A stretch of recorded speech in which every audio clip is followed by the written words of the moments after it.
혹시 성시경 씨 노래 같은 거 좀 아시는 게 있으신가요? 제목만이라도. 그냥 많이 알긴 하는데 막 제가 노래 부르는 걸 별로 좋아하지도 않고 해서 제목도 기억나는 것도 좀 애매하고 좀 그렇긴 합니다.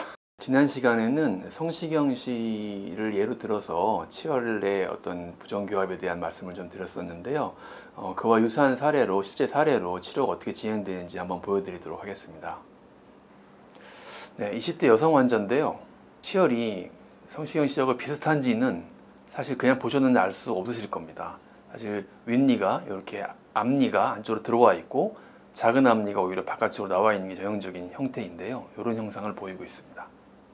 아랫니 앞니는 성시경 씨보다는 삐뚤지는 않지만 이렇게 가지런하지 않은 상태를 보이고 있고요. 이 골격을 보신다고 해서 이게 무턱이라고 보이지는 않거든요. 마찬가지로 턱끝이 이렇게 있기 때문에. 그렇긴 하지만 윗니가 이렇게 바짝 서고 아랫니에 닿기 위해서 이렇게 바짝 쓰게 되는 거거든요. 이런 과정을 보고 이 어금니 쪽은 이렇게 무턱 관계로 물고 있겠구나 이렇게 생각을 해볼 수 있습니다.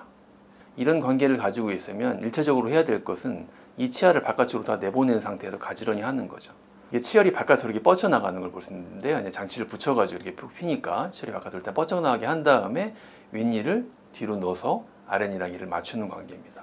그 뒤로 당기는 정도나 이런 건 어떤 걸 보고 판단을 하게 되실까요? 보통 생각하시기에 앞니가 들어가는 양이 많아야 돌출입도 많이 개선이 되고 모양이 좋아진다고 생각하는데요.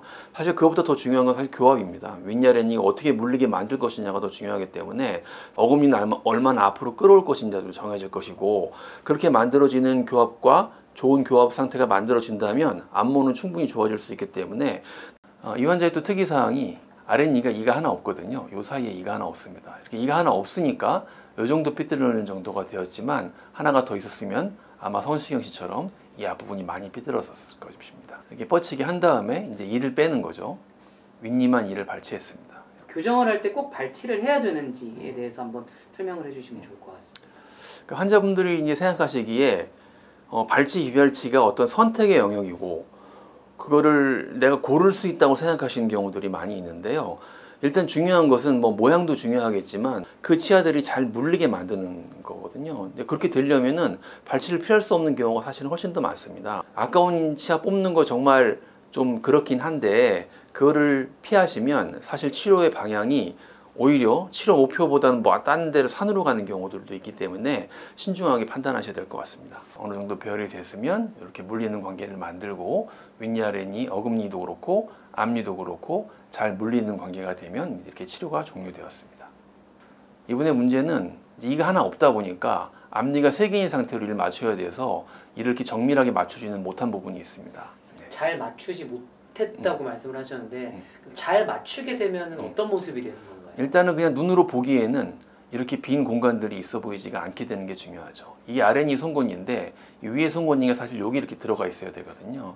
근데 그렇게 맞출 수가 앞부분이 적기 때문에 없었기 때문에 그래서 약간 좀 애매하게 끝날 수밖에 없는 상태입니다. 네, 다음 시간에는 또 다른 셀럽으로 다른 케이스로 이제 어떤 일반적인 치료 과정을 설명드리기 위해서 다른 케이스를 한번 보여드리도록 하겠습니다.